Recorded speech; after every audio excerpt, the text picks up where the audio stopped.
Meditation কি কোনো ধর্মবিশেষের সাথে যুক্ত? না, মেডিটেশন কোনো ধর্মীয় ব্যাপার নয়।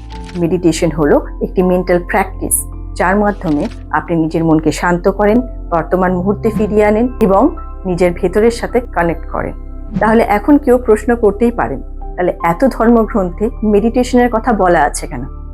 সত্যি বলতে কি, প্রত্যেক ধর্মেরই মহান আত্মারা মেডিটেশনকে তাদের জীবনের গুরুত্বপূর্ণ অংশ করে তুলেছিলেন। যেমন গৌতম বুদ্ধ, যার দর্শন হিন্দু ও বৌদ্ধ সংস্কৃতিতে গভীর প্রভাব ফেলেছে।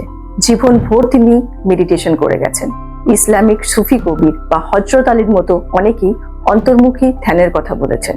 এমনকি খ্রিস্টান ধর্মের যোগীরাও কন্টেম্পলেটিভ প্রেয়ার বা গভীর মনঃসংযোগের কথা বলেন। অর্থাৎ মেডিটেশনের সঙ্গে ধর্মের কোনো সম্পর্ক নেই। এটা হলো মানুষের ভেতরের উন্নয়নের একটি পথ। মেডিটেশন একেবারেই ধর্মনিরপেক্ষ বা নন রিলিজিয়াস একটি জিনিস। এটি সায়েন্টিফিক্যালি ব্যাকড একটি মেন্টাল টুল। মেডিটেশন করলে মন ও শরীর রিল্যাক্স হয়, কমে যায় স্ট্রেস হরমোন, উন্নত হয় ঘুম, বাড়ে একাগ্রতা এবং স্মৃতিশক্তি, জীবনে হয়ে ওঠে ব্যালেন্সড। ঠিক যেমন শরীর চর্চা করার জন্য কোনো ধর্মবিশেষের প্রয়োজন হয় না, তেমন মনের যত্ন নিতেও নয়। মেডিটেশন তাই সবার জন্য। চাইলে আমাদের ফ্রি গাইডেড মেডিটেশন সেশনে যোগ দিন এবং নিজের মেডিটেশন জার্নি শুরু করুন। বিস্তারিত ডেসক্রিপশন বক্সে আছে।